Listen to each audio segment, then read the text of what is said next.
Genetic component होता है। Genetic मतलब दो तीन चीज़ें हो सकती हैं, या तो हमारी इनहेरिटेड जेनेटिक्स होती हैं कि हाँ हमारे ख़ानदान में आ रहा है तो हमें विरासत में ये जेनेटिक रिस्क मिला है। जब हम कहते हैं जेनेटिक रिस्क मतलब सबको नहीं होगा। सपोज अगर मेरे फादर को डायबिटीज़ है तो शायद मुझे हो जाए मगर मेरी बहन को ना हो। उसी तरह अगर हमारे ख़ानदान में किसी को अल्जाइमर्स है या अलग किस्म का डिमेंशिया है तो हाँ मेरा जो डिमेंशिया होने का जो रिस्क है वो बढ़ जाता है। अच्छा, अगर मैंने सब कुछ ठीक ठाक किया कि हम अच्छे से एक्सरसाइज करते हैं, अच्छे से सोते हैं, न्यूट्रिशन पे ध्यान देते हैं, इसका मतलब ये नहीं है कि मुझे अल्जाइमर्स या कोई दूसरे किस्म का डिमेंशिया नहीं हो सकता है। अगर मेरा रिस्क होगा तो शायद हो भी जाएगा। तो क्योंकि कोई भी हम एज अ डॉक्टर हम हमेशा कहेंगे prevention is better than cure, मगर सारे प्रिवेंशन हमारे हाथ में नहीं होते हैं।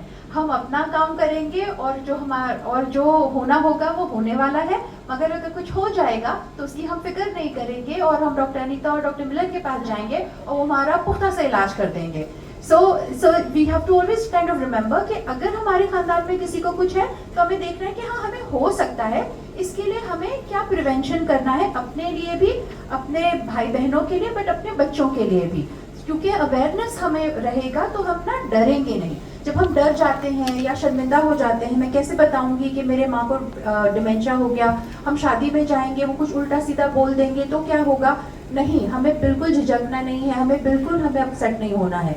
अगर मेरी मदर को अगर डिमेंशिया है और मेरी मदर को है, मगर उनसे जितना हम सोशली बात करेंगे ना कि हाँ हाय हेलो बोलते हैं, क्या कर रहे हैं क्या नहीं कर रहे हैं, और जैसे डॉक्टर मिलन ने बताया कि वो डराना धमकाना नहीं है, भूल गए, अच्छा इनको नहीं याद, ये नहीं याद तुमको, ऐसे नहीं बोलना है, तो उससे उनका इनफैक्ट फायदा होता है। ये भी एक कॉग्निटिव एक्सरसाइज होती है। मगर कभी कभार ऐसा होता है कि अगर हम उनको लेकर जा रहे हैं शादी में, बट उनको ऑल ऑफ अ सडन वहाँ पे जाके ज़्यादा घबराहट हो गई, तो हम कहते हैं कि नहीं, अनफेमिलियर सराउंडिंग्स जो होती हैं, जो नई चीज़ें होती हैं, वहाँ पर जाने से वो ज़्यादा डगमगा जाएंगे।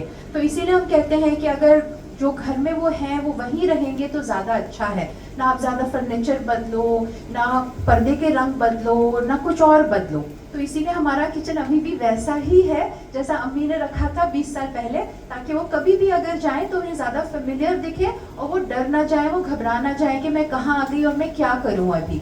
तो इस वजह से हम ये छोटी छोटी चीज़ें हम बताते हैं रिश्तेदारों को भी, ताकि उनका ज़्यादा ये अच्छा मतलब वो अपना ख्याल रख सके।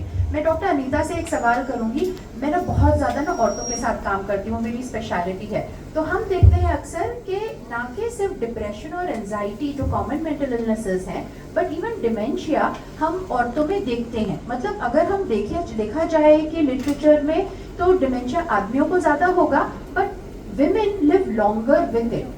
तो ये जो जेंडर डिफरेंस है, अगर आप इसके ऊपर पे कुछ हमें बता सकें तो। Gender difference is generally,